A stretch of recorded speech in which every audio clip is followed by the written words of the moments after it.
Welcome to another Friday night. This is our fourth night of social isolation, and tonight I want to talk about another recovery danger.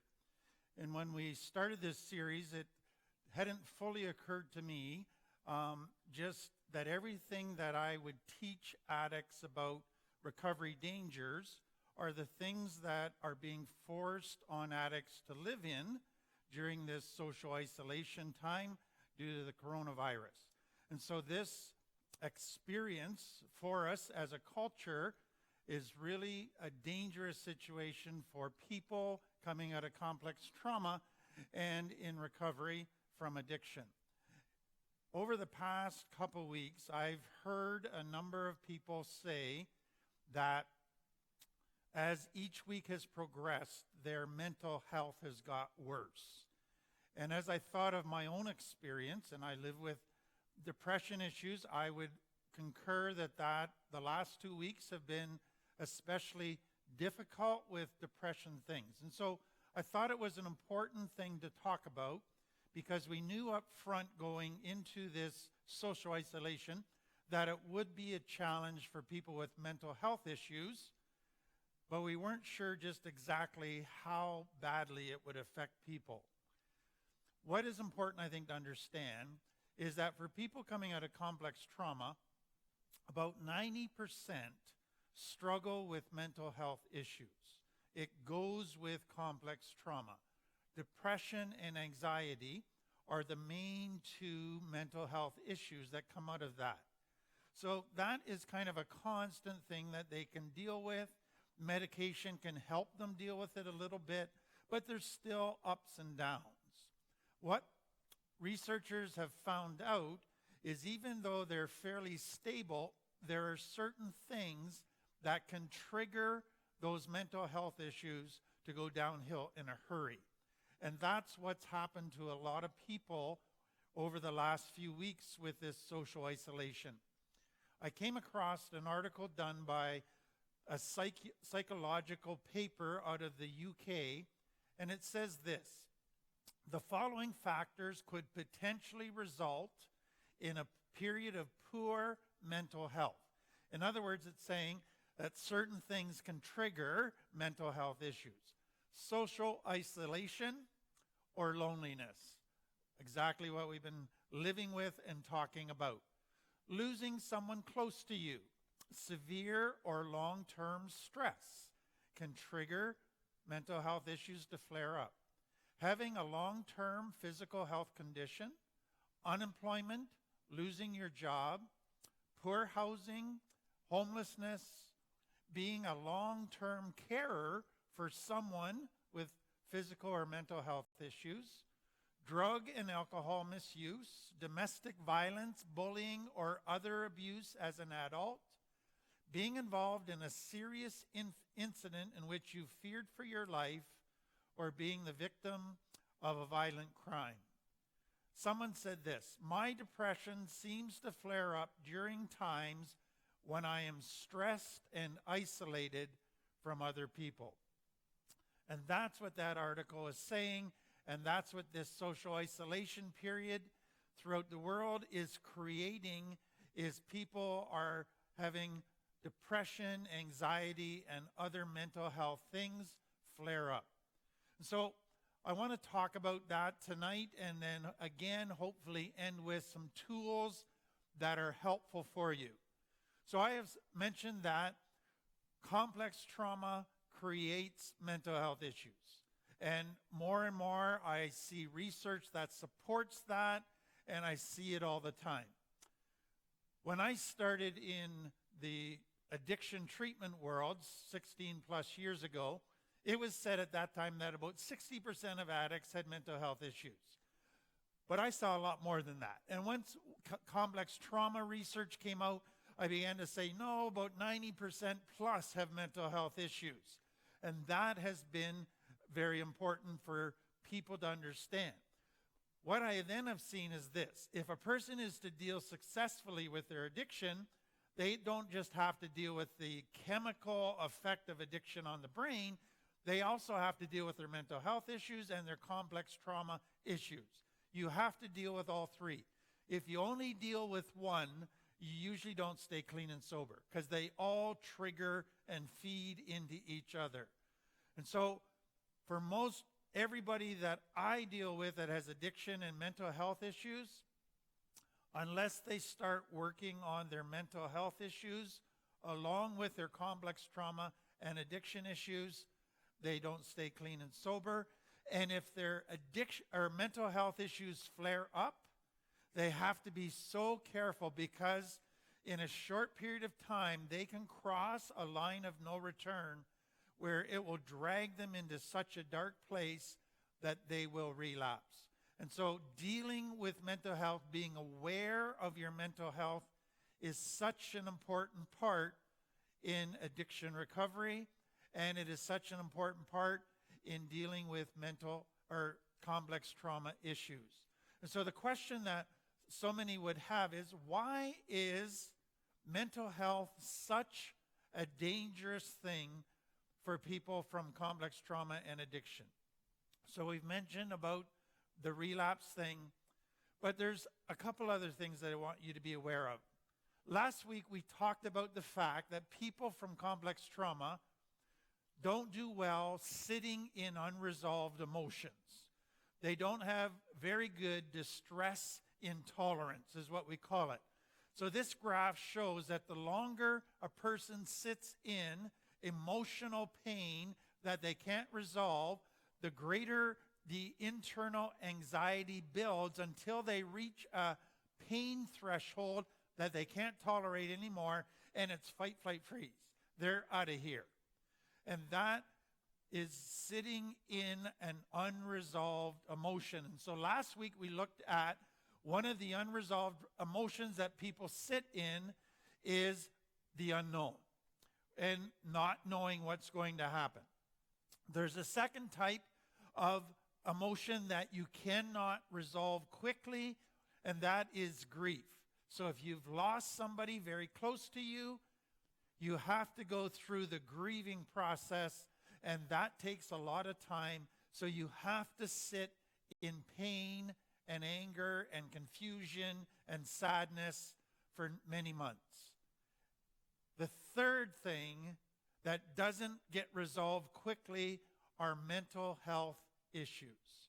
And so if you have depression or anxiety, you can't usually just magically make them go away. Even if you're on medication, which helps, you have to learn to sit in unresolved emotional pain.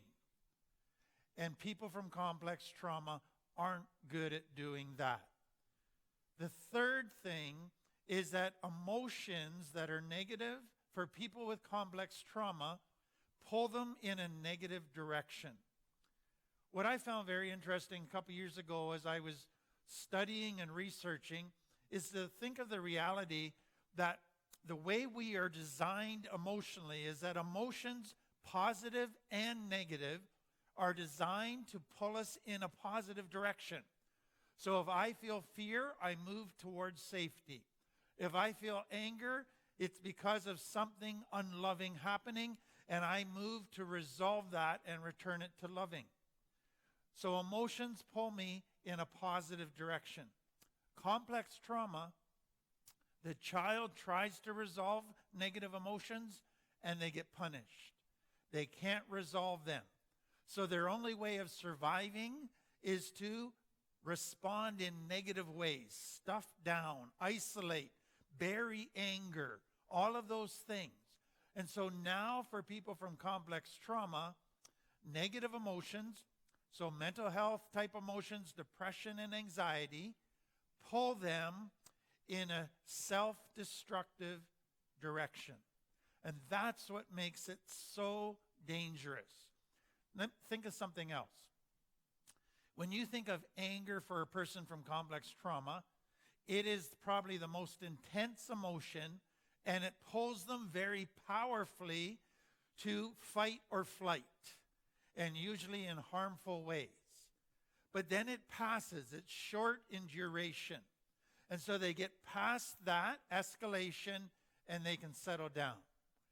The thing that happens with mental health, depression and anxiety, it's not just a short duration, intense thing. It goes on day after day. So today you could wake up feeling depressed and not feeling like doing anything, but you force yourself to spend some time meditating and journaling and connecting with a friend. But after you're done, it doesn't make you feel any better. And the next day you wake up and you don't feel like doing anything again. And it's like you start from scratch all over again, forcing yourself every day to fight the natural pull, which is I want to isolate, I don't want to talk to anybody. All of those things, you deal with it day after day after day, and it doesn't go away. And for many people, it eventually wears them down, and they say, screw it, I can't do this any longer. And that is what makes mental health such a dangerous thing for people coming out of complex trauma. So let me just develop this complex trauma part a little bit more. So complex trauma, if you're not familiar with it, is when a child feels safe in an ongoing way. So they are either abused or they're neglected or they're abandoned, and they don't feel that anybody's there for them, and they feel all alone in a world, and it's a dangerous place. And so fear becomes the overriding emotion that they feel. But with that is ongoing anxiety and depression because their world sucks and it's not a good place. And so that is where it begins to happen. But what is important to understand is that complex trauma does affect more than just the emotional world.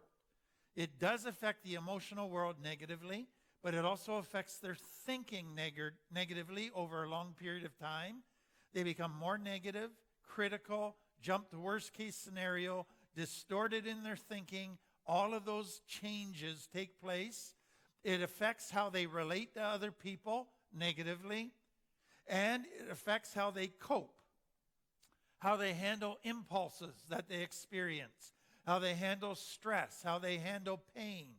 All of those, it affects negatively. Now, the important thing to understand in the world of mental health is that the more severe the complex trauma, the more severe the brain has to develop a response to survive. There's another piece to that. If you look at complex trauma, the child goes, why am I being abused or neglected or abandoned? It must be me, I'm bad. So the more severe the abuse, abandonment, neglect, the more terrible the child thinks they are. And so the brain has to survive by responding to that. And that needs a severe compensation in the brain to try and cope with all of that stuff. So what comes out of those severe responses are what we call personality disorders. So a psychologist will sit down and he will say, I think the severe response here looks like this. Bang, bang, bang. Okay, I see that in other people. I see that in other people. Let's call that borderline personality disorder. And then there's a little different kind of response pattern here. Let's kind of chart that and watch it in different people. And we'll call that narcissistic personality disorder. And over here's a different one. We'll call that obsessive compulsive disorder. So all of the different patterns of responding to danger are given a title called a personality disorder. And the more severe the complex trauma, the more severe those personality disorders become. And so that has a profound effect. Okay, let me take that a bit further. When you think of mental health, you often think of things that are ongoing. Depression, anxiety, schizophrenia. They're there as ongoing states that the person has to deal with. Okay? But those things can also be triggered to get worse through stress, through loneliness, through isolation. So they're constant, but they can be influenced and triggered by events that are going on in a person's life, okay? Second thing, those disorders like borderline, etc., they may not even be seen in normal life as people live and go to work and do their own thing, but they show up when deep issues from complex trauma get triggered. So if their abandonment gets triggered, if they feel rejection, feel fear, then their borderline will flare up and it will be triggered in a big way. So that is important to understand. So now let me just see if you can relate to depression or anxiety. So a lot of people that grow up with complex trauma, they end up with anxiety and depression, and they don't even realize that they have it because it's always been their normal. So let me just take you through depression and anxiety, and you can see if those are true of you, okay? So two types of depression. Number one, we call a chemical imbalance. So you're born with your brain just not producing enough of the right chemicals. You need medication for that. And sometimes that can be brought on by seasonal affective disorder due to the amount of sunlight or the length of the daylight. That can create a change in brain chemicals as well. So that's important to understand. Secondly, is circumstantial depression. So you're in a very overwhelming, painful, difficult, hard, discouraging circumstances, and you then are depressed. Or you have so much shame, you just don't like yourself, you're depressed about who you are, and then you have a lot of depression. So that can be a common thing as well.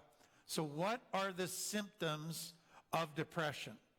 So for most people that live with depression, they would say that they feel like they're being sucked into a black hole. They just feel like the light is going out. They're being dragged into this dark place. With that, they begin to lose interest in everything that normally interests them. So they don't feel motivated to do what they normally do. What usually gives them pleasure doesn't give them pleasure anymore. And life becomes drudgery for them. It's like being a robot. They just put one foot in front of the other. Everything takes effort, but nothing gives pleasure. Nothing is enjoyable. Nothing excites them. Then they can also then feel very much worthless. What good am I? I can't do anything. I don't enjoy anything. I'm sure everybody else sees me as a terrible person, and they start feeling worthless, and they think others just see them as a burden and a pain, and nobody wants them in their life because they're no fun. But then they can't drag themselves out of it. People say, just pull yourselves up by your bootstraps. Just put a smile on your face. And they try all of that, but nothing works. And so they feel helpless to overcome all of this depression, though they're trying as hard as they can. And then they just feel they can't cope anymore. Everything is so overwhelming and so difficult for them. And that becomes very, very hard. So those are just feelings of feeling trapped in this very difficult place. The next thing that happens is you begin to feel more and more antisocial. You might used to have not maybe enjoyed social, but if you got there, you enjoyed it. Now you don't even enjoy it when you get there. And the idea of having to talk to somebody or make a phone call or go to a social thing or connect just makes you cringe inside and you want to run away. You get a panicky feeling at the thought of having to interact with other people. And so the desire to isolate deepens inside the person. Then the other thing is you become more and more irritable. So all of your emotional gas tank is on empty. You have no gas left to deal with life. It's all being consumed by the depression. And so now everything is too much to take. Everything is annoying. Everything is irritating. And so you just find yourself irritable, and then your whole perspective becomes more negative, more pessimistic, quick to find fault, quick to just be critical about stuff. So you're going into a darker place as this progresses. Some people go through changes in appetite. They either want to eat all the time or they don't want to eat at all. They gain weight or lose weight. Others go through changes in sleeping. They want to sleep all the time or they don't sleep very much at all. Some experience physical pain on top of the emotional pain, and others experience overwhelming tiredness, fatigue all the time. Getting out of the bed just seems so difficult because you're so exhausted. And then as you go through your day, you have trouble concentrating, you have trouble remembering stuff, you get crazy thinking, you lose your perspective on stuff, and you just kind of get tunnel vision and only see certain pieces and miss the big picture. It's a very, very dangerous place to be. The brain doesn't like living in that. And so what's been happening all the time is the brain is looking for solutions. It is looking for something to help feel better, but nothing has worked. And so after a while, the brain will begin to think of suicide as the only solution. Life is not worth living. There's nothing to fix this. I'm a burden to everybody. I might as well end it. Now, for a lot of people, it doesn't develop beyond suicidal ideation, but for others, it can. The other thing the brain might go to is, I'm not going to commit suicide, but I will return to drugs and alcohol. They're the only thing that seems to numb all of this pain that I'm feeling.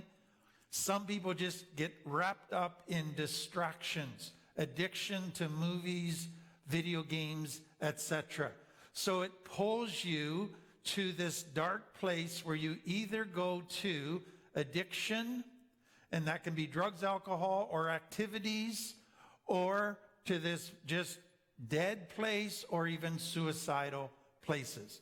So if you've been experiencing those, and you would have to experience at least 5 of them, then you would be classed as struggling with depression. And I expect that many of you go through most of all of those. The second one is anxiety. So it's interesting to me that people who struggle with depression usually also struggle with anxiety. The two go together. And so if your depression is your primary diagnosis, when it gets triggered, usually your anxiety increases as well. So what are some of the symptoms of anxiety? And again, you may have lived with this for so long, it's your normal, and you don't even realize it's not normal, that it's anxiety. So anxiety affects your thinking. So you can persistently are worrying about things, but as you step away or others step away and look at the things you're worrying about, they go, that's not even a big deal. Why are you worrying so much about something so insignificant? But you don't see it that way. You're worrying about stuff out of proportion to what the significance is. Some of people start worrying that they're not able to let go of worry. And they are worrying that they're worrying too much. And then if they're not worrying, they're worrying that they maybe aren't worrying enough. And so worry just becomes part of it. And they can't let it go. And that is a sign of anxiety. Also with anxiety, difficulty in concentrating. So the mind can go blank. You can have what they call brain fog, where you just kind of hit this cramp in your brain where you can't think for a bit. That can happen because of anxiety.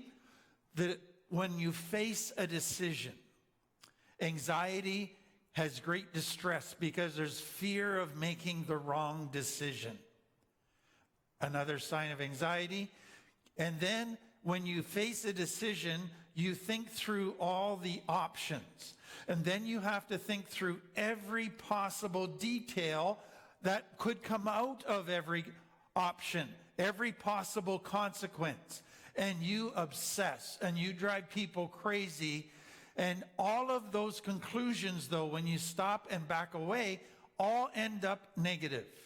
So every consequence as you play out for every option ends up being a negative conclusion. So all of your thinking out of anxiety takes you to negative conclusions. And then you start believing lies within yourself, lies about life and happiness, and it becomes a lot of second guessing, a lot of confusion internally, and then you just don't like anything that's uncertain. You want everything black and white, everything to be nailed down tight, so you never have to have any uncertainty at all, because that just creates more anxiety.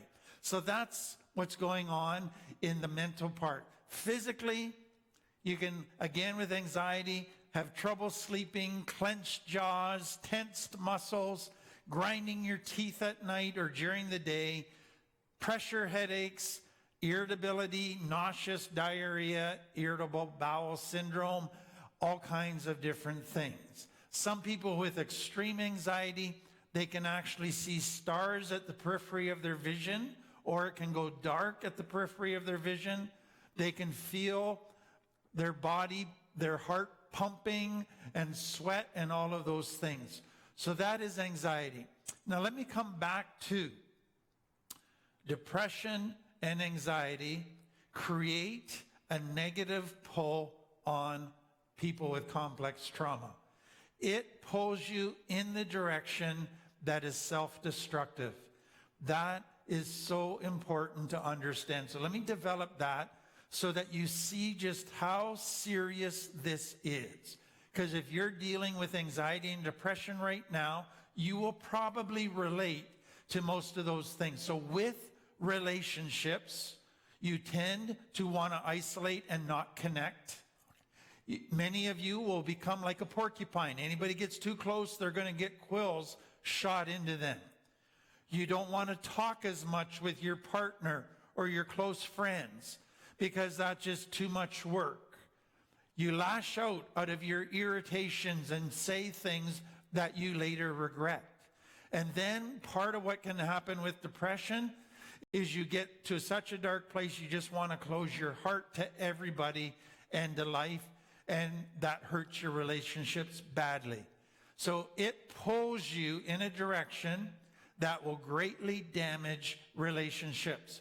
When it comes to responsibilities, anxiety and depression, they pull you in a direction that says, let's procrastinate.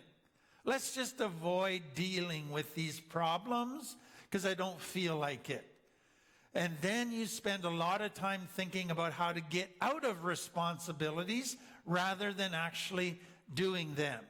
And it pulls you in the direction of either becoming very lazy or doing jobs but doing them half-heartedly because you just don't have the energy to commit yourself 100%. And so your responsibilities start to struggle and you start to fail in those areas. Then your emotions. It affects you in a negative way. So the longer you're in depression and anxiety and you can't resolve it, you want to start to, I don't want to feel, I want to numb. And so that's when distractions and addiction become very attractive ways of coping. Depression and anxiety are demotivators. They make you passive. That's the pull. They make you say you don't want to plan. And so what you do is you say, I'll just do what I feel like today. And I don't feel like doing anything, so I'm not going to do anything. I'm not going to do a to-do list. I'm not going to plan or commit to anything. I'm just going to follow my feelings. Very disastrous for somebody from complex trauma. So, what do we do? Healthy tools for dealing with all of this. And I hope that you will see that in my mind, there are very practical things that we all can do, but there's a process of learning how to manage your own mental health that takes time to figure it out. But I want you to hear that there's nothing wrong with seeking medical help if you're really struggling right now. Because if you don't seek medical help and you get worse, you could get past that line of no return and relapse, and it's too late. So get medical help if you're not able to find the tools necessary to get you stabilized again. So important. So next thing I want you to understand is there's not a quick fix here. So be prepared that you're going to have to sit in these uncomfortable emotions, and that's okay. They won't kill you. You can learn to sit in them in a healthy way. So if my wife was to ask me in the morning, how are you doing? I could say, I'm struggling with depression, but I'm okay. And what I mean by that is I'm struggling with depression, but I'm managing it well, and I'm getting stabilized here. If I was struggling with depression and not managing it well, then that depression would be getting worse, worse, worse, and then it would become a dangerous thing. So the next thing that is so important when you're struggling with mental health is self-care. Get the sleep, eat, exercise. Those become important just to keep a routine. And force yourself to do that routine. There's going to be so much in you that pulls you from wanting to do that routine. But I have found by forcing myself to do that routine plays a big role in helping me to get stable. One of the things that mental health things force us to do is to say, okay, I don't have as much energy right now to do what I normally do. So what is the most important pieces of my life? What are my priorities? What are the things that I must do if I'm going to make it? So I begin to realize there's certain things that if I don't do them every day, I'm in big trouble. There's some things, they're optional. I can do them if I have energy, but if I don't have to do them. It's not going to affect me negatively. And so what is important at this time if you're struggling is to figure that out. What are the essentials and what are the non-essentials in my life right now, so that I'm not putting my energy into non-essentials, but I'm doing the essentials. And that's significant because depression and anxiety pull me to want to do the non-essentials and to resist doing the essentials. So don't lose track of that.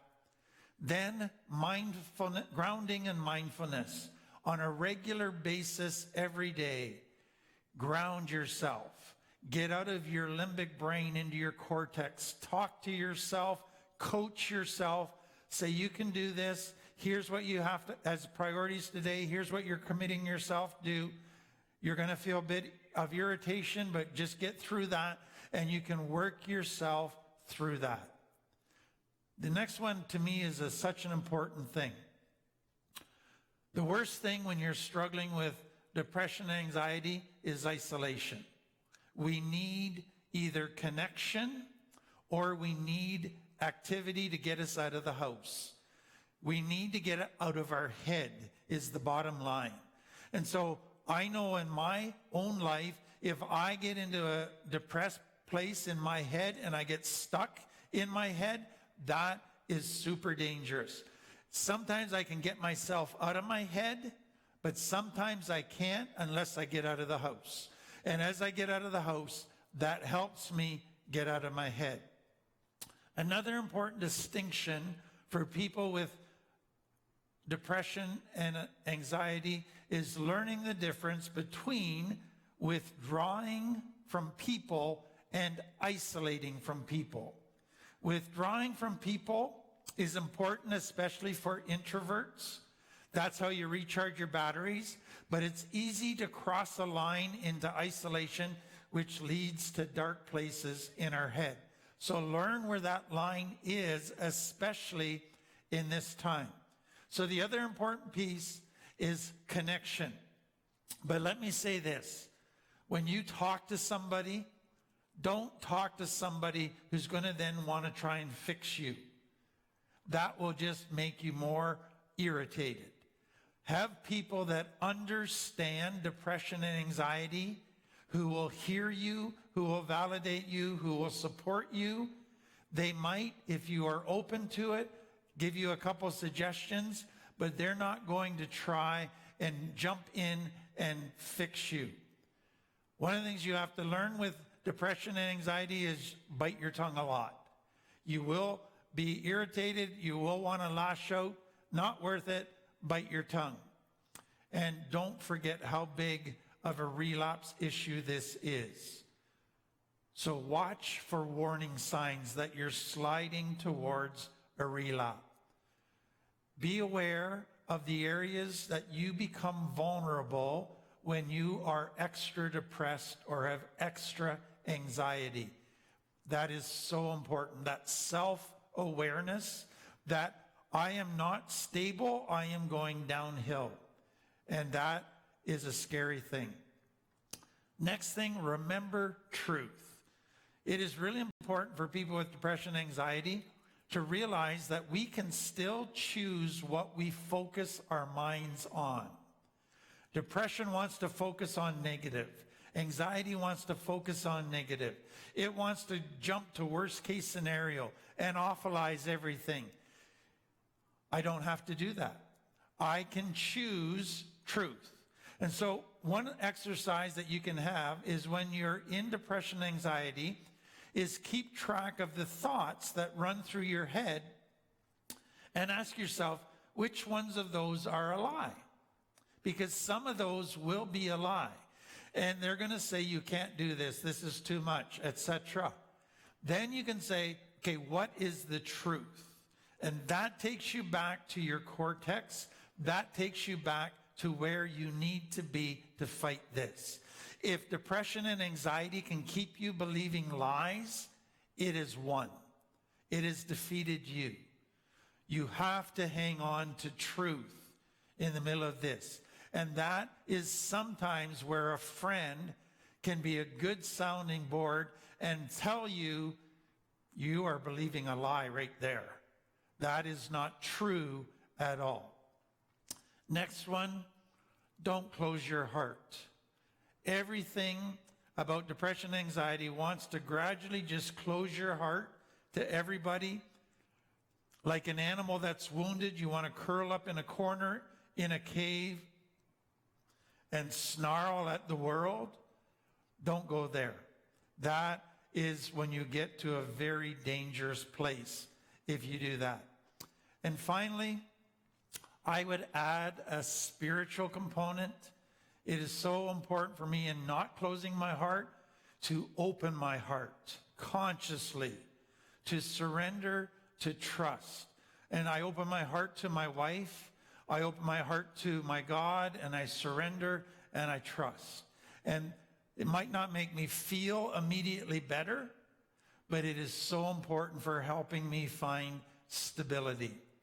So if you're struggling through this COVID-19 social isolation with mental health issues that have been triggered, my heart goes out to you. It is a very dark, awful place to be.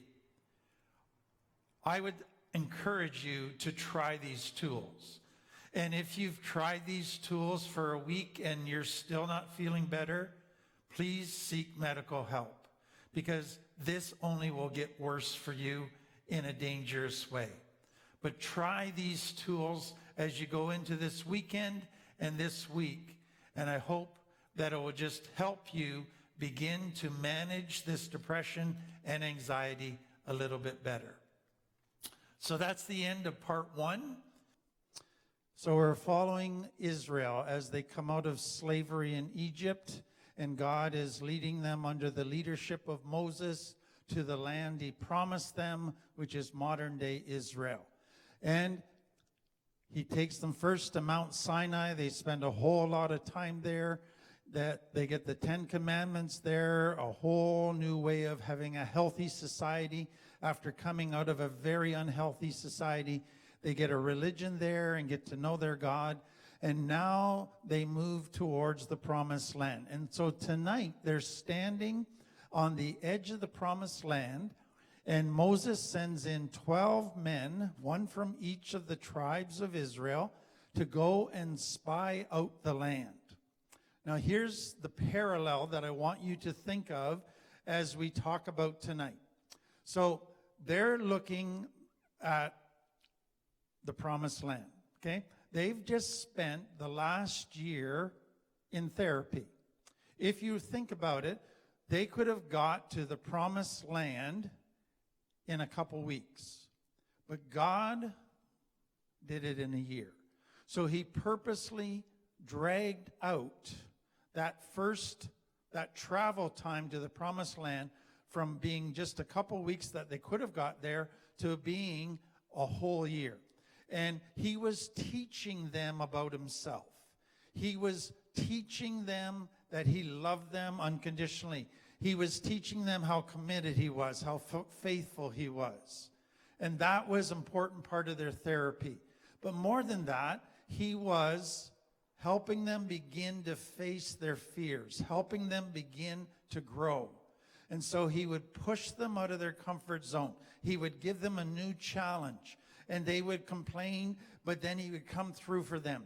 And so I want you to picture yourself, if you're in recovery, that what the people of Israel have gone through for the last year is very much like what treatment center would be, where you're spending time just focusing on learning basic tools and getting basic skills and understanding and self-awareness. Okay, so now they're standing at the edge of the Promised Land.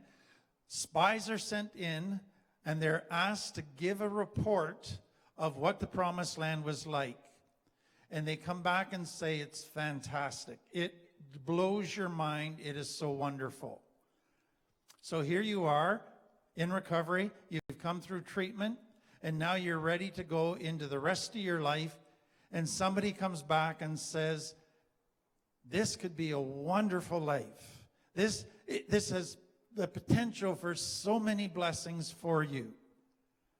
Now, the first thing I want you to understand is this. God brought Israel to the edge of the Promised Land, and the 12 spies went in and came back, and he gave them a glimpse of how wonderful their new life could be. God wants to bless them. God's not about making their life painful or hard or a mean, grumpy God that just likes to send a whole bunch of bad things. God's deepest desire for them was to bless them in the greatest way possible. Okay, now here you are, coming out of treatment, standing on the edge of this new life of recovery, and you want to follow God into that, and God says, I want to bless you. I want to give you the greatest life possible. Now here's where the problem comes in. When the spies came back, they said it's going to be a ton of work. We're going to have to fight a lot of battles to take over this wonderful land. And what happens to people in recovery? They see this wonderful new life ahead of them, but then they go, in order to experience, I'm going to have to fight a lot of battles. You want to know what the children of Israel did? They said, we're not going to go into the Promised Land. And you want to know what I've seen so many people in recovery do? When they see the number of battles they're going to have to fight, the amount of work it's going to take to experience this new wonderful life, they say, no, not going to go there. And they relapse. And the children of Israel refuse to go in. Now let me read you what happened, because I want you to just kind of get a sense of the flow of all of this. So the Lord now said to Moses, send out men to explore the land of Canaan, the Promised Land. Send one leader from each of the 12 tribes. So Moses instructed the 12 men, go see what the land is like and find out whether the people living there are strong or weak, few or many. So do some recon. See what kind of land they live in. Is it a good or bad? So is it good farming land? Do their towns have walls, or are they unprotected like open camps? Is the soil fertile or poor? Are there many trees? Do your best to bring back samples of the crops you see. So he says, take your time. Go from one end to the other. See what this land is like, what the people are like, and bring a full report that would both have military value, farming value, every type of settling into a new society value. Let us know.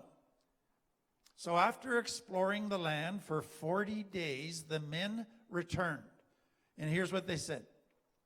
We entered the land you sent us to explore, and it is indeed a beautiful, bountiful country. But the people living there are powerful, and their towns are large and fortified.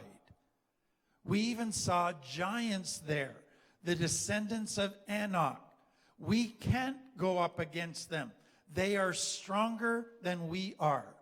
Now, what you need to understand at this point is that 10 of the 12 spies give this negative report and basically say this land is too dangerous, the enemy is too powerful, we will never overcome them, this is a stupid venture. 2 spies, Joshua and Caleb, said, no, we can win because God has promised to fight for us. But when the people hear it, here's what it says. Then the whole community began weeping aloud, and they cried all night. Their voices rose in a great chorus of protest against Moses and Aaron. If only we had died in Egypt, even here in the wilderness, they complained. Why is the Lord taking us to this country only to have us die in battle? Our wives and our little ones will be carried off as plunder. But the whole community began to talk about stoning Joshua and Caleb. And they said, we are not going to go in to the land of Egypt. Absolutely amazing. God promised it to them. The spies said it is wonderful. But here's what they began to understand. If we go into that land, we are going to have to fight battles. And we're going to have to fight against strong enemies. Enemies that have fortified cities, strongholds, that are going to be very hard to get over. That means not only danger and battle where some people could die, but then we're going to have a lot of hard work. God's not just going to give us this land by magically waving the wand and making it simple, problem-free, just move in, everything will be great. No, it's going to be hard work. And there's going to be lots of risk of being hurt. But what it really boiled down to was this. Would they trust God or not to keep his promise? Now, for the last year, God has fed 2 to 3 million people every day in a desert. And he has provided water. He did the plagues to get them out of Egypt. They have seen that regardless of the obstacle or opposition or how impossible it looks, God always keeps his promises, even when it seems humanly impossible. But they just forgot all about that. And so, not liking sitting in this unknown of what this new land might involve, they go to a very negative place. Now, just look at their response, because it is a complex trauma response when extreme fear is triggered. So they had a rapid escalation of emotion, 0 to 100 in a nanosecond. And with that fear emotion came anger. And it came with great intensity. Then they jumped to the worst case scenario in their thinking. And they began to exaggerate the negatives of the situation and lost sight of the positives. And then they lashed out in anger at those who had encouraged them to take a risk. And they end up wanting to murder Joshua and Caleb. Total distortions, total negative response. Total response, when you look at it objectively, you go, that is not even close to being accurate, or they are crazy, they're irrational in their thinking, but that's what the fear response did. And so they refused to take a risk. They refused to trust God in spite of everything God had done. And so in their mind, at that point, to move forward would not mean that God would keep his promise. To move forward means certain death for everybody.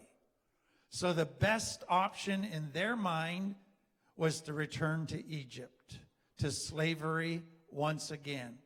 And so what do? They turn back towards Egypt. They sabotage everything they have been working towards, everything they have been hoping for, and they reach the conclusion that God could not keep his promise, and they give it all up because they were afraid to trust. They sabotaged it all. And you want to know what God did? God said, you will not enter and occupy this land that I promised to you. The only exceptions will be Joshua and Caleb. You said your children would be carried off as plunder if we went into that land. Well, I will bring your children with Joshua and Caleb safely into the land, and they will enjoy what you have despised. But as for you, you will drop dead in the wilderness.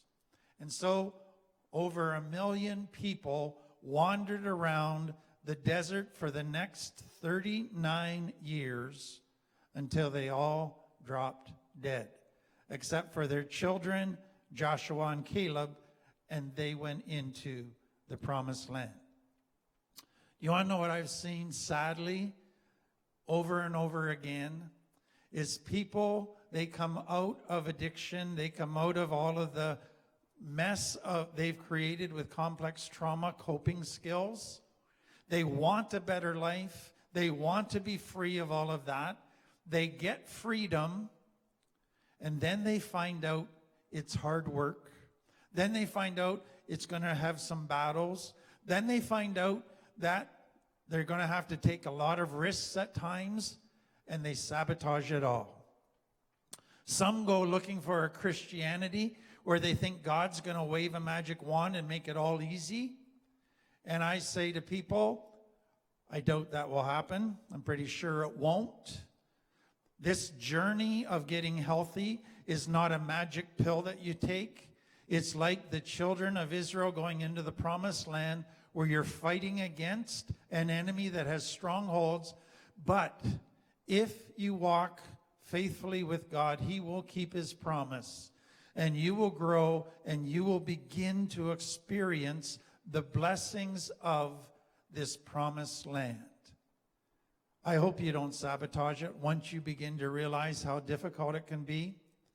And it's very easy, if you're struggling with depression and anxiety, to go to that negative place and say it's too hard, it's too much, and just focus on the negative and then sabotage it. Go back to what God has promised, that he has promised to give us this good land if we will surrender to him and trust him and take the risks that he's asked us to take.